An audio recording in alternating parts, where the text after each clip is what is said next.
Bem, então vamos lá.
Nesse serviço. E essa simulação a gente pode fazer através de uma ferramenta chamada SOAP-UI. Por último, montei um simples exemplo de uma aplicação que seria uma aplicação PHP, consumindo esse serviço que seria operações simples, uma calculadora simples, né? Então vamos lá. Quando a gente fala sobre serviços na web, a gente vê falar essa sopa de letrinhas aí, muitas coisas, a gente fica meio perdido, né? Quando a gente fala desse serviço, a gente tem que levar em consideração essa arquitetura orientada a serviço, o SOA, né?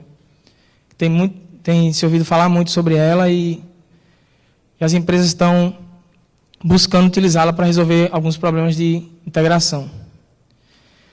Então, algumas características que ela tem é prover o baixo acoplamento na integração dessas soluções, principalmente a centralização em padrões, né? A computação distribuída, que seja independente de protocolo, isso é muito importante, até porque existem sistemas com infraestruturas e características diferentes aí. Eu tentei colocar essa imagem aí, mas ela não ficou muito boa, mas eu tenho ela aqui.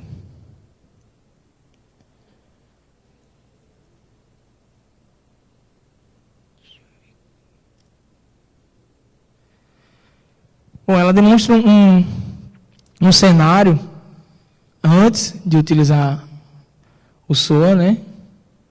Que a gente vê muitas relações na camada de dados para resolver esses problemas de integração, muito acoplamento. E eu acredito que vocês já devem ter visto muito isso. Eu passei muito por isso em algumas outras empresas que eu trabalhei e realmente isso aí é um caos. Depois que você passa para o paradigma do SOA, a gente vê que as operações, elas são disponibilizadas como serviços, né? E os sistemas, a gente pode ver aqui nessas cores, eles podem acessar serviços que se tornam compartilhados, acessando aquela mesma quantidade de base de dados. Então, a gente evita aquela questão de fazer DB-Link, fazer, sei lá, essas coisas que tem aí, link de server e tal.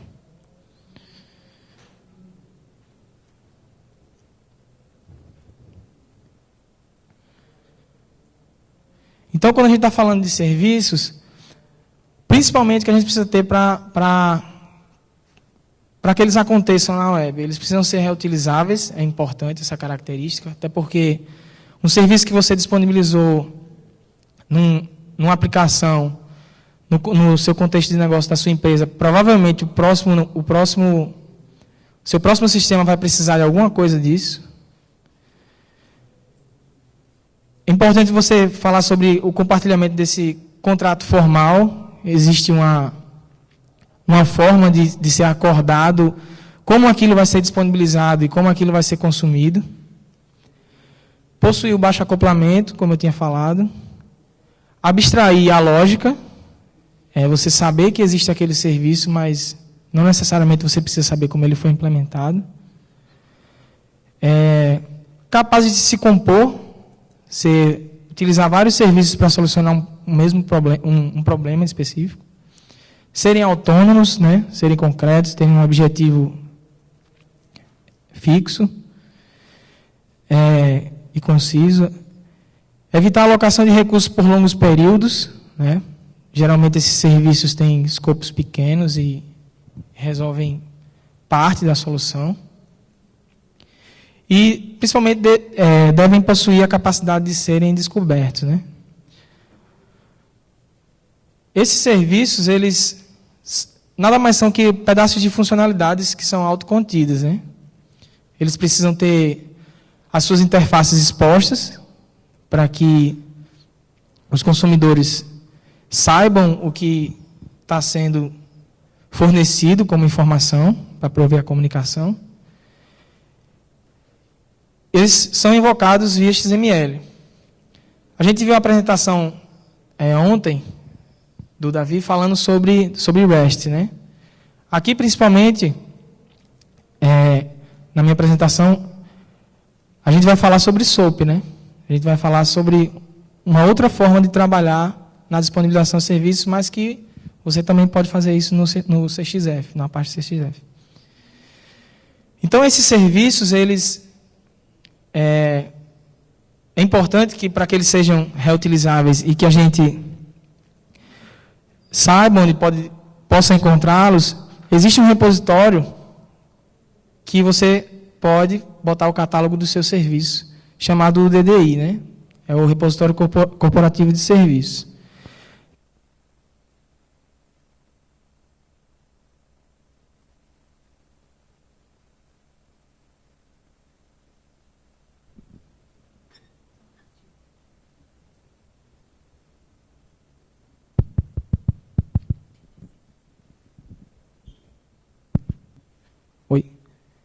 Então, nesse repositório,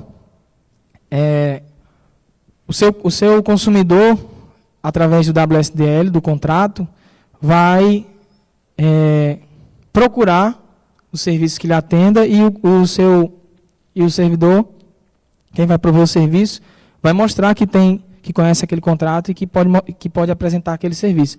E essa comunicação vai ser provida através de mensagens, que ele chama aí de SOAP Messages, que é através de XML.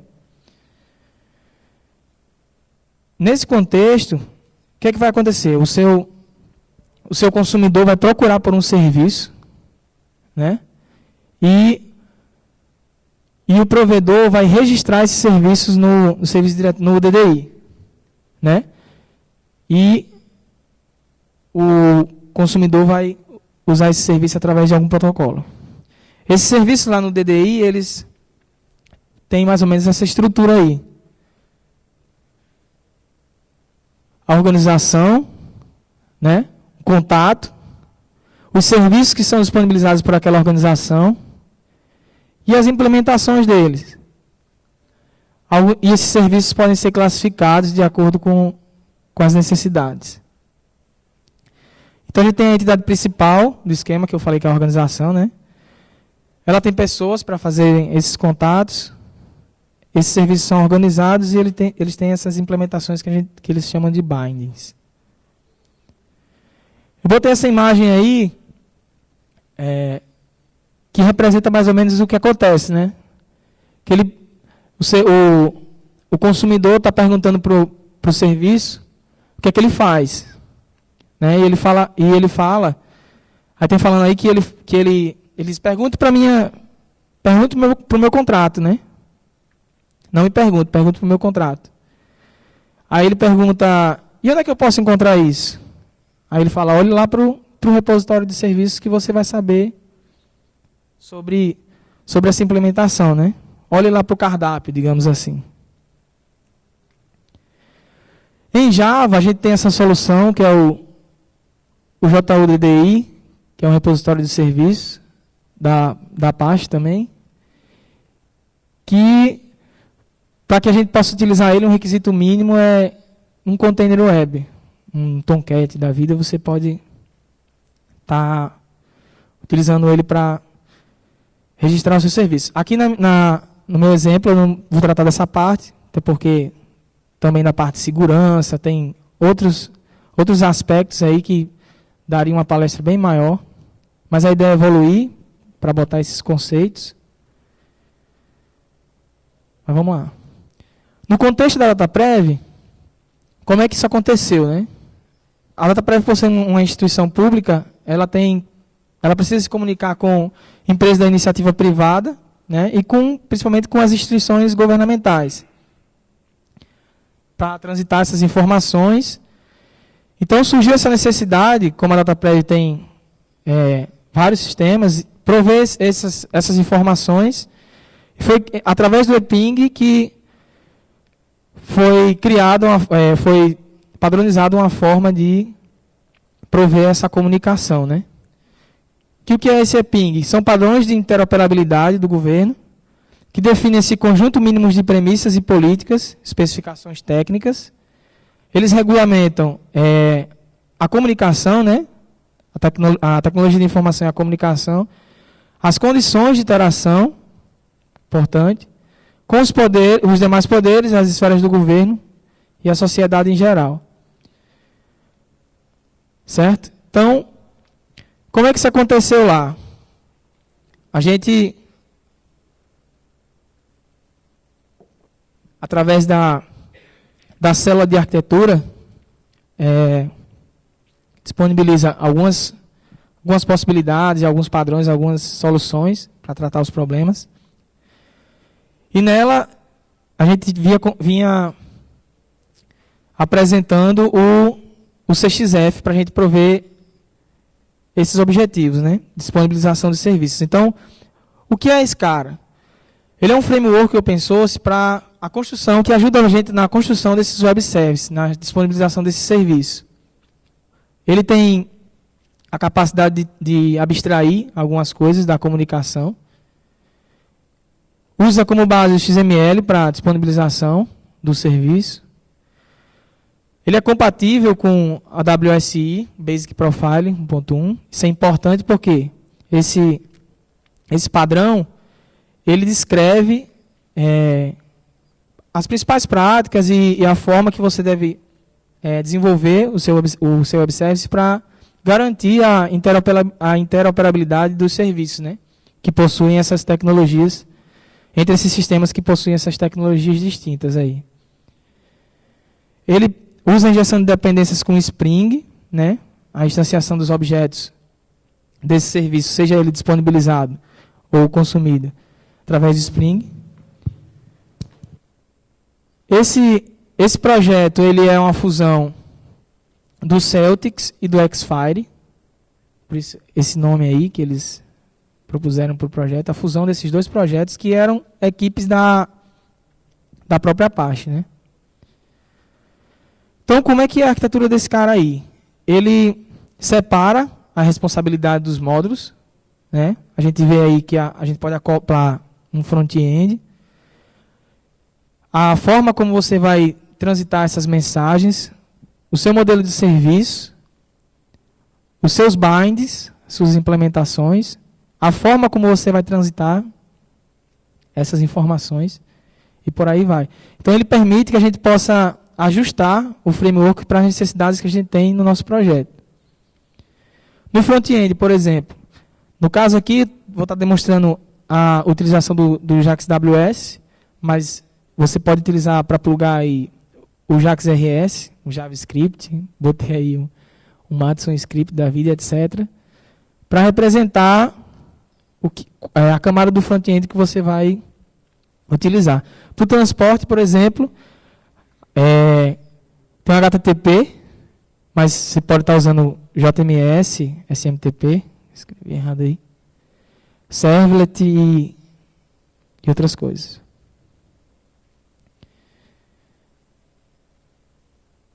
Basicamente, como é que ele trabalha, né? Ele trabalha com essa questão de interceptors.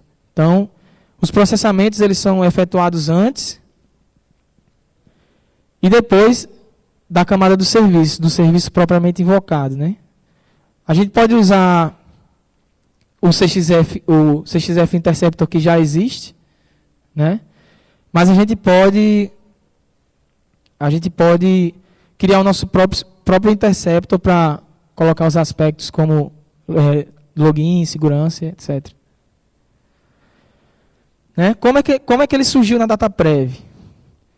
Foi solicitado, do projeto que eu participei, foi solicitado pela Previc, a DataPrev, o desenvolvimento de uma solução que possa ser utilizada na integração dos sistemas para ser utilizada na aplicação GRU Previc. A Previc é um órgão que regulamenta a previdência privada aqui no Brasil. Então, tem um sistema que chama o Guia de Recolhimento da União, que ele precisa processar algumas informações de alguns sistemas da DataPrev para prover esse serviço na ponta de lá. Basicamente, ele precisa fazer algumas consultas, algumas informações lá, para poder gerar essa GRU aí. Então, a arquitetura que a gente vê aí, na solução que a gente adotou, é um componente que já existia em outro sistema, chamado SDP, que acessa as bases desses sistemas aqui, o CAD-Previc, o CICAD e o CAND, e joga essas informações para um web service desenvolvido com Java, utilizando o Apache CXF, para disponibilizar essas informações tanto para a Previc quanto para entidades fechadas, né, da previdência privada. Esses sistemas aí, o CAD-Previc, ele é um sistema de cadastro de entidades e de planos de benefício, né? Eles têm as informações atuais e as históricas desses caras. O CICAD, que é um sistema de captação de dados de investimentos. E o CAND, que é um sistema de cadastro nacional de dirigência das entidades de previdência complementar e empresas patrocinadoras. Provém informações da estrutura organizacional dessas classes, né? Então, vamos lá. Deixa eu mostrar aqui um pouco da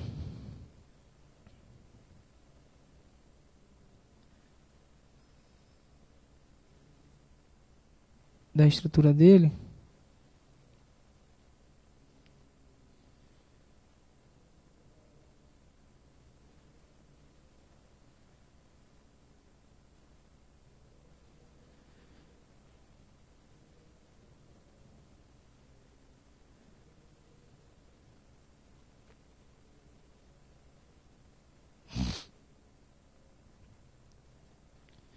Então a gente vê aí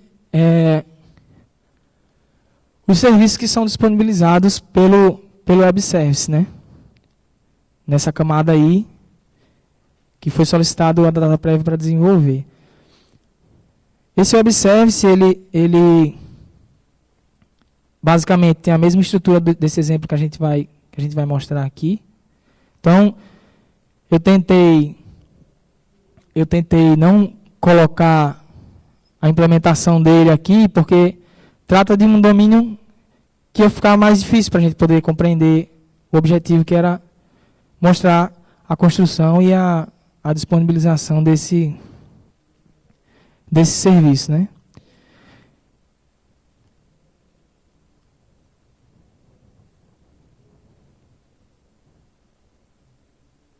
Então, vamos lá. Para a gente poder utilizar o CXF, né? A gente, lá na página do CXF, da Apache, já está na release 2.7.5, a gente efetua o download do pacote, da aplicação. Lá no Eclipse, para a gente utilizar ele,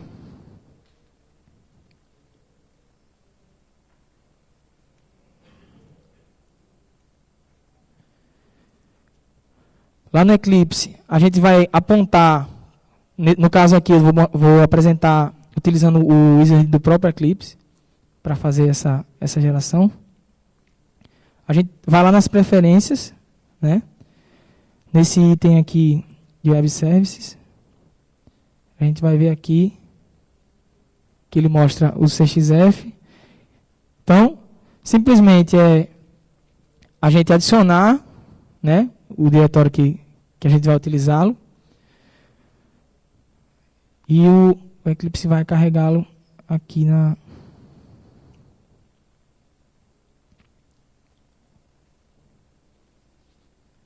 Pronto. Feito isso, quando a gente carrega ele aqui, já fiz isso, ele vai aparecer aqui. Eu preciso que a gente selecione aqui e aplique para que, quando a gente for gerar o nosso web service, ele utiliza a biblioteca, né? Utiliza a aplicação e as dependências dela.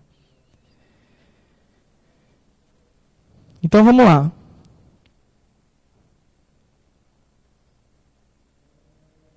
Basicamente, o que eu coloquei aqui foi essa interface, que ela já está gerada aí, mas vamos abstrair essas anotações do JAX-WS. Mas basicamente ela tem o quê? Ela tem as operações básicas de uma calculadora simples, certo? A soma, a subtração, a multiplicação. Então a gente vê aqui que a gente criou o que seria a característica do nosso serviço, que é que ele precisa para trabalhar. E a partir daí a gente criou a sua implementação, né? A partir daí a gente criou a sua implementação e a aplicação está aqui rodando. Só que a gente quer disponibilizar essa aplicação implementada através de um web service, né? Então essa atividade ela pode ser muito facilitada com a utilização do CXF, né? Como é que a gente faz isso aí? Basicamente a gente está através da interface, né? A gente vem no item de Web Services aqui, clica em Create Web Service. Aqui, nesse item, a gente vai dizer que a gente vai utilizar o CXF como camada para disponibilização desse serviço, né? Então, selecionado aqui, a gente vai avançar. E a gente vai precisar selecionar a implementação que contém aquele nosso serviço. Feito isso, aqui, ele carregou as operações que estão lá, na minha implementação. Aqui, através dessas anotações, no caso aqui do JAX-WS, eu vou dizer as características do meu serviço, quem são os métodos que vão estar disponibilizados lá, quais são os seus parâmetros. E aqui embaixo a gente vai ver a construção que ele fez na hora que a gente vai utilizar o CXF para fazer isso. Então, ele coloca no código aqui e a gente vai avançando. Esses elementos aqui são importantes, mas isso aqui dá um tema para uma outra palestra, que são basicamente o quê? Aqui no caso, a gente está mostrando de forma prática um exemplo com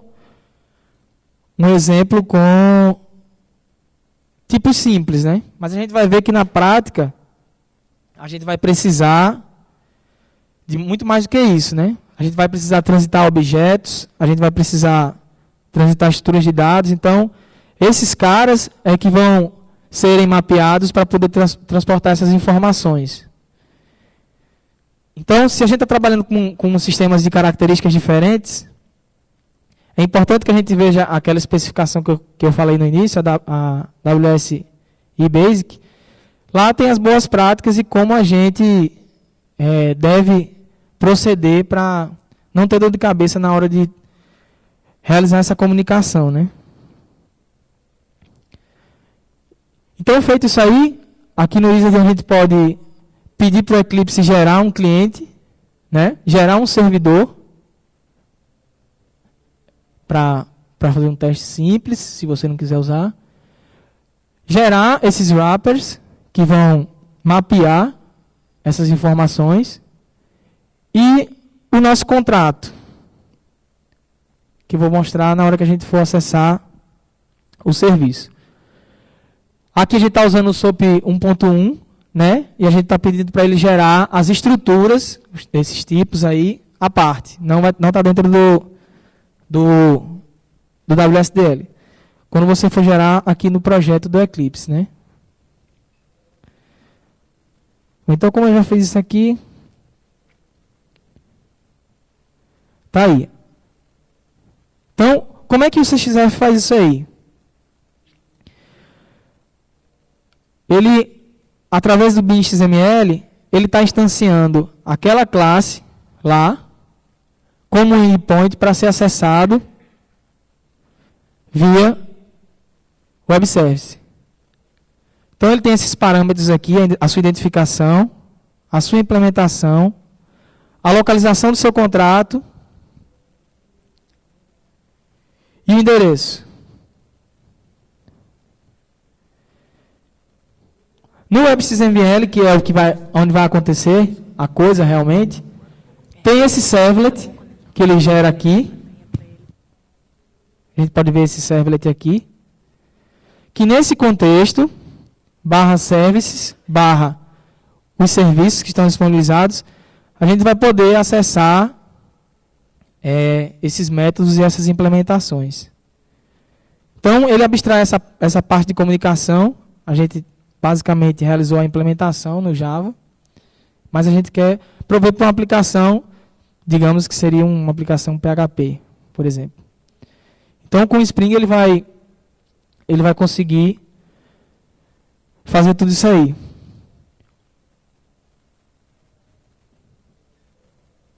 Então, vamos lá. A partir desse WR, eu utilizei aqui o Tomcat, né? A gente vai fazer o deploy desse serviço da aplicação lá.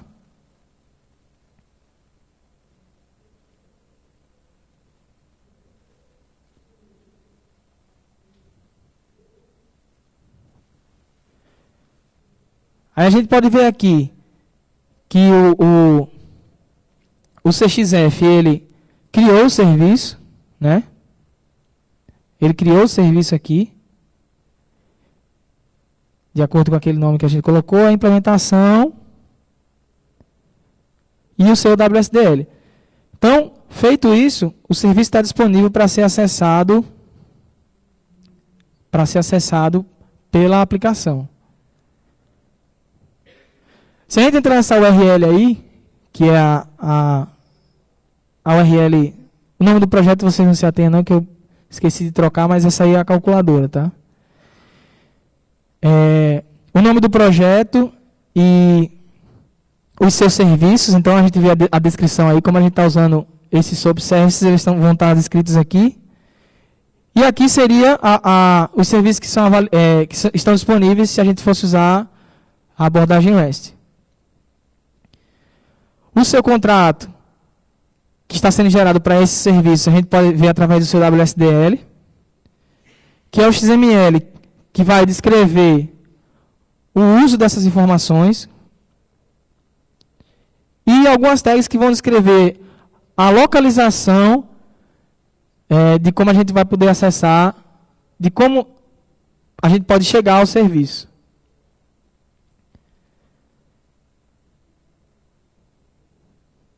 Então, feito isso, como é que a gente vai poder testar e verificar esse resultado no que seria a simulação do seu cliente? No caso aqui eu trouxe uma solução open source que é o SOAP-UI, que na sua versão open source ele é limitado, mas se você quiser fazer alguns testes simples, ele tem um resultado aceitável, cumpre com as suas obrigações, mas ele tem uma versão mais robusta, que é paga e tem mais recursos nessa questão de testes e outras coisas. Então vamos lá, como é que a gente vai carregar esse cara dentro do SOAP-UI? Através daquele contrato, da URL daquele meu contrato, eu vou carregá-lo, criando um novo projeto aqui. Eu vou chamar de...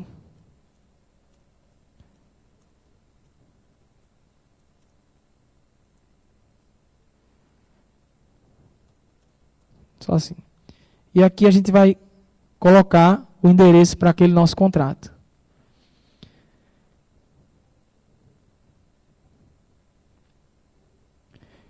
Feito isso, o que é que aconteceu aqui? Ele carregou todos aqueles serviços, aqueles métodos, aqueles serviços que estavam disponíveis para serem utilizados pela aplicação terceira. Aqui eu estou simulando genericamente o que seria o meu cliente, né? Aqui eu não estou me atendo à implementação do lado de lá. Que eu estou vendo a mensagem SOAP que é enviada para o meu cliente. Então eu vou pegar aqui um método simples aqui, de soma.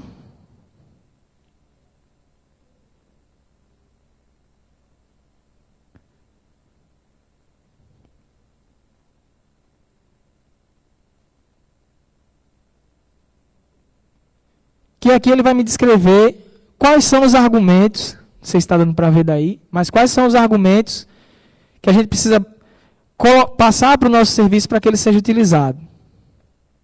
Então eu vou colocar aqui, sei lá, 5, 3. E a partir daí a gente vai invocar a chamada ao serviço para ver o resultado. Então, feito isso, a gente vê o retorno do lado de cá, 8. Então ele usou aquele serviço de soma, né? Por aí vai. A gente pode pegar, sei lá,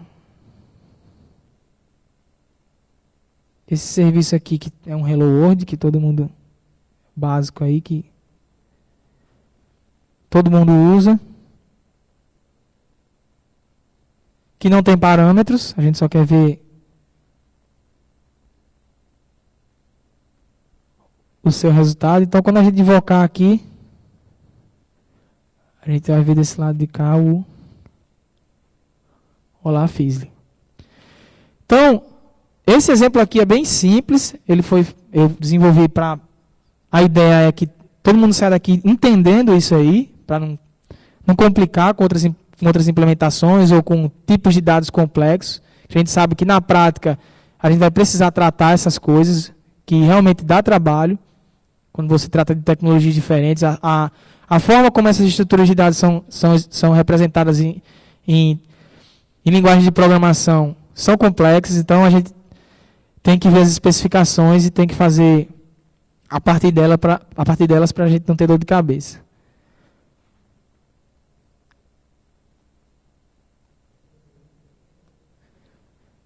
Certo? Então vamos lá. Aqui a gente fez a simulação desse cliente genérico. Como seria então a sua utilização numa aplicação, por exemplo, numa aplicação PHP, né?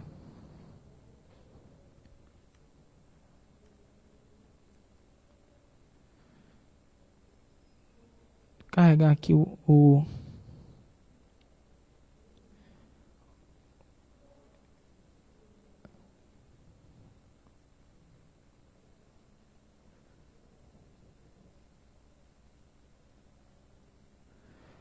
a classe, o código, que agora eu não estou encontrando, cadê?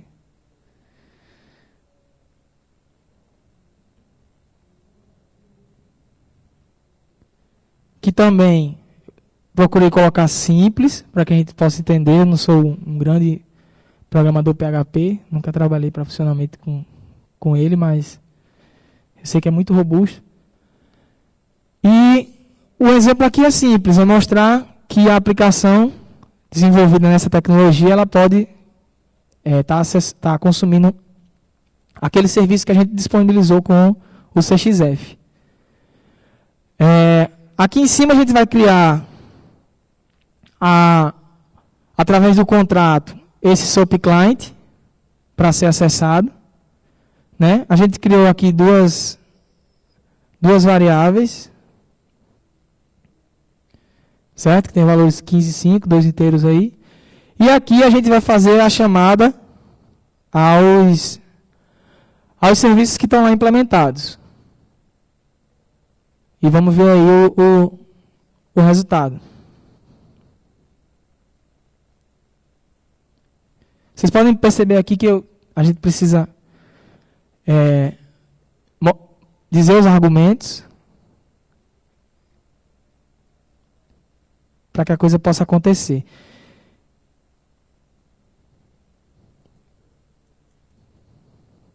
Então vamos lá. O meu código PHP está aqui, a aplicação seria essa. Então quando eu acesso ela, a gente vê aqui as operações e aqueles serviços sendo consumidos por essa aplicação. Se a gente for ver aqui no console do Eclipse, a gente vai ver como foram processadas essas informações e quais os serviços que estão sendo utilizados. Cada um deles.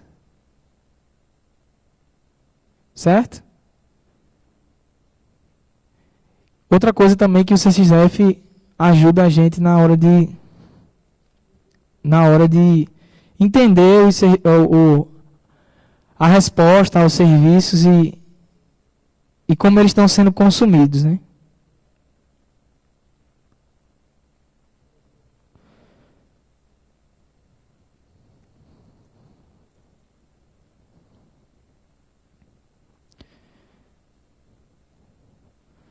No caso aqui, a abordagem que a gente utilizou foi essa abordagem bottom-up, né? A criação do web service a partir de um Java Bean. Mas a gente pode fazer isso top-down, né? Realizar essa criação a partir do WSDL. Certo?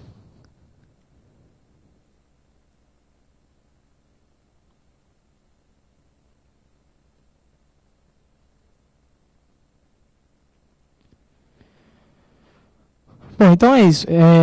A ideia que eu quis passar aqui é de que a gente pode resolver alguns problemas de integração que a gente tem entre sistemas que podem possuir características diferentes e implementações diferentes. E através dessa solução, o CXF, uma solução open source, a gente pode tratar esse problema e resolvê-lo de uma forma mais prática, utilizando padrões e utilizando uma tecnologia que provê vários aspectos, como a segurança e outras coisas mais, né? Então é isso aí, pessoal. Essa mensagem que eu queria passar para vocês. Eu gostaria de agradecer a oportunidade aí de estar apresentando para vocês essa palestra aqui no FISL, a presença de vocês. Valeu aí.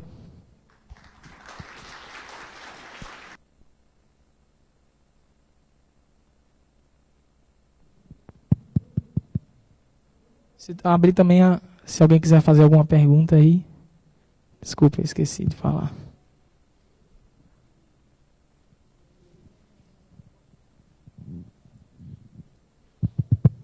Oi. Queria saber dessa abordagem bottom-up, que quando eu tive que fazer um web service eu não utilizei, basicamente porque eu estava tratando de objetos grandes e complexos. Como é que é o comportamento, se tu chegou a testar isso, o comportamento do CXF para gerar um WSDL a partir de métodos de web services que recebem objetos complexos? Um objeto que tenha outros objetos, arrays, listas. Certo.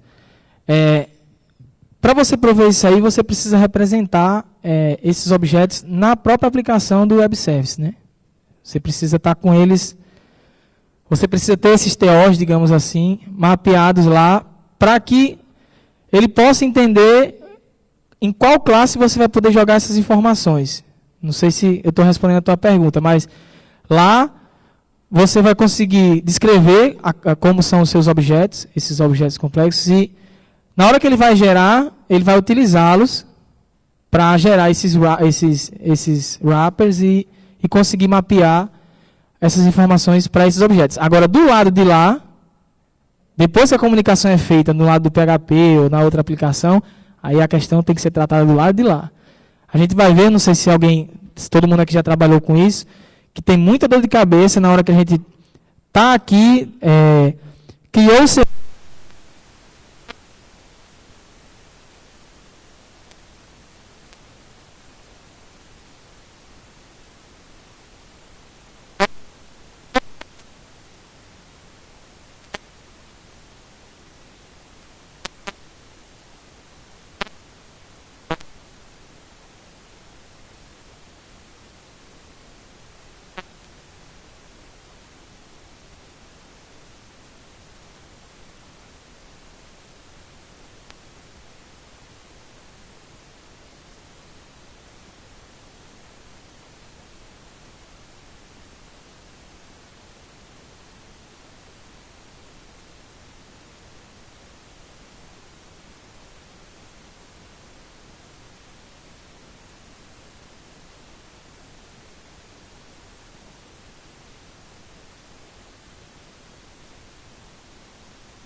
muita coisa, muito trabalho que você teria para prover.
através do XML, a aplicação cliente ela vai conseguir entender quais são os dados que tu está passando lá. Isso na representação do XML.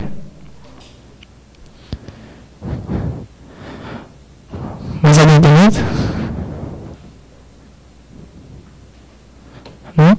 Valeu, pessoal. Foi um prazer. Obrigado pela participação e pela presença de vocês.